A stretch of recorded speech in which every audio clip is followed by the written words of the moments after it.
Memilih pemimpin ada rambu-rambu. Rambu-rambu ini bukan untuk hari ini saja, sebab setiap 5 tahun kita diuji untuk memilih, ya enggak? Kalau enggak gubernur, ya bupati, wali kota, dan seterusnya, sampai presiden. Setiap 5 tahun dibikin heboh kita. Baik, yang pertama, orangnya harus baik. Makna baik itu tidak harus ustadz, paling enggak melakukan haram, bukan penjudi, bukan pemabuk, bukan bezina. Insya Allah nggak ada yang memabuk ya, calonnya nggak ada yang memabuk kan, nggak ada penjudi, anggap sajalah, kita nggak tahu. Baik, asalkan dari dirinya baik. Kalau sudah terbukti di ahli maksiat, ya jangan dipilih dia. Satu. Yang kedua, baik kepada manusia, punya kasih sayang, kelembutan. Dua, ya, belum cukup. Orangnya baik kepada dirinya sendiri. Dia baik, ibadahnya mungkin sholat malamnya 1000 rakaat, soleh, taunya dermawan, masya Allah. Setiap pengajian di Karangmalang dapat 1 juta gitu. Pokoknya orangnya baik pada umat. Belum cukup, belum boleh Anda pilih. Tahu enggak? Harus ada syarat yang ketiga. Apa itu? Siapa yang ngusung dia? Siapa yang ngusung dia? Orangnya baik, tapi yang ngusung nggak bener. Yang ngusung ini adalah kelompok, apakah partai atau apa. Kalau yang mengusung adalah partai nggak bener, Anda nggak boleh pilih dia. Karena apa? Yang ngusung itulah yang akan membisikkan kebijakan-kebijakan, yang akan ngajari nggak bener yang ngusung. Makanya kalau yang ngusung nggak bener, ya jangan. Yang ngusung misalnya partai apa dan siapa, kita harus tahu dong. Pokoknya anggap saja Anda sangat mencintai saya, Anda sangat mencintai Buya Yahya, mengaku Buya Yahya. Tiba-tiba Buya Yahya mencalonkan presiden, yang mengusung lah kok partai yang nggak bener, Anda jangan pilih. Karena saya didudukkan sebagai calon presiden, fitnah buat Anda misalnya. Karena apa? Kebijakan-kebijakan yang bisikan adalah yang ngusung saya. Jelas ya? Itu yang ketiga. Yang ngusung siapa? Bener nggak? Kalau dia ngusung itu bisik-bisikan kebijakan macam-macam dari situ. Karena ada tawar-menawar, masalah perpolitikan tuh ada. Ibaratnya ya masalah apa bener ndak istilah wanipiro gitu dan sebagainya itu. Aku memilih, aku tak angkat, nanti apa kompensasimu apa? Itu dalam perpolitikan mungkin ada seperti itu. Tapi sejelas masalah usung mengusung itu, masalah bisik membisik itu ada kisah pada zaman Harun ar-Rasyid. Kami menyampaikan pun juga belajar. Harun ar-Rasyid orang yang baik. Orang baik. Suatu ketika beliau itu ziarah kubur Nabi, lalu dia mengucapkan salam, assalamualaikum ya Rasulullah sallallahu alaihi wasallam. Ha ana ibnu ammika qad jaa. Boleh bermanja-manja dengan nasab Nabi karena memang dia punya nasab. Nasabnya mulia.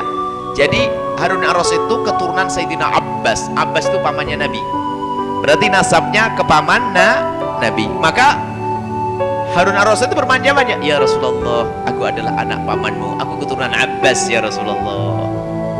Perlu bangga dengan Nabi, gak ada masalah, yang penting gak boleh sombong. Di sana tak tahu Imam Ali Zainal Abidin.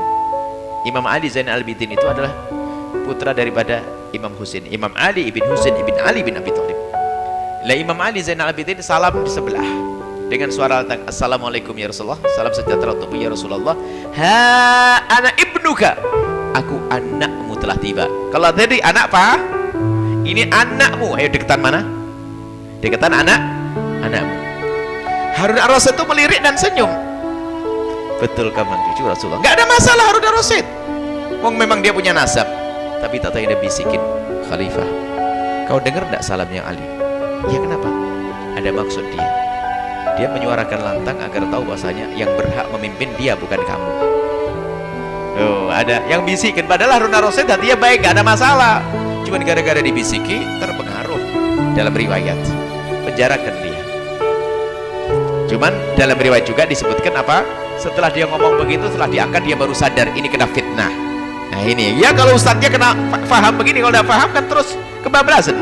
Artinya begitu beratnya yang bisikan. Hati-hati. Jangan gampang, wah orangnya baik dan sebagainya. Wah Buya Yahya dipilih jadi presiden. Mau? Jangan dong, jangan doain jadi presiden.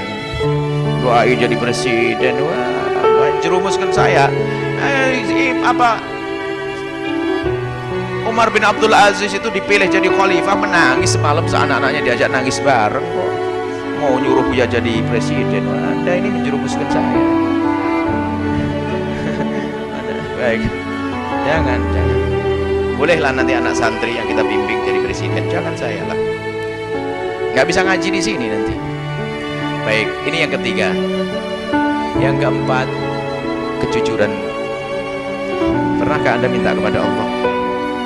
Jangan hanya rame aja. Wah, pemimpinku, calonku ini ganti atau tidak ganti, ini urusan lain ini. Ini nangis kepada Allah di tengah malam itu. Pernah atau enggak? Itu loh, kita perlu jujur. Wong yang memberi Allah kok. Minta kepada Allah. Jelas? Yang keberapa sekarang? Yang keempat, setelah itu yang kelima. Setelah kita minta kepada Allah, ya, minta petunjuk kepada Allah Subhanahu wa taala, serahkan. Besok waktu pemilihan serahkan. Ada tambahan juga yang kelima. Yang kelima. Yang keempat dulu sebenarnya. Yang kelima minta kepada Allah tadi. Yang keempat dulu. Yang keempat setelah yang ketiga tadi, yang ngusung siapa? Yang keempat penting juga. Yang keempat, bebaskan dirimu dari kepentingan pribadimu saat memilih. Gak penting Anda kiai ditawari, kiai nanti saya tak bangunin pondok ya. Orang PTN harus ngomong gitu. Tahu kan orang PTN? Bosok apa itu? Bosok Jawa Timur lah yang ngerti. Orang PTN usok. Enggak, pokoknya orang enggak kepengin ya gitu lah. Jadi kalau kiai saya bangunin pondok nanti orang PTN, apa PTN di sana. Pokoknya aku ora tergiur. Apalagi nanti peluang bisnis. Enggak, aku enggak butuh itu. Nah, ini harus membebaskan dari kepentingan pribadi. Pondok itu pribadi loh, jangan dianggap.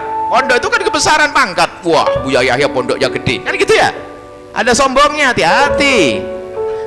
Bisa rebutan urusan pondok kalau enggak benar niatnya. Wah, gedekan pondoknya. Ya bisa ya. Yang keempat apa tadi? Bebaskan dirimu dari kepentingan pribadi. Nanti kalau dia jadi, kita diangkat jadi PNS. Nah, gara-gara gitu sudah tergiur. Ya, milih bupati hanya pengen jadi PNS. Ini banyak. Itu paman kita, nanti kalau dia jadi bupati kita diangkat jadi hawa nafsu. Itu sudah khianat. Baru yang kelima, ngadu kepada Allah Subhanahu wa ta'ala. Setelah itu Anda besok ke TPS, pilih sesuai dengan hati nurani Anda tadi, asalkan sesuai kriteria. Kalaupun salah Anda tidak dosa. Baik, selesai sudah.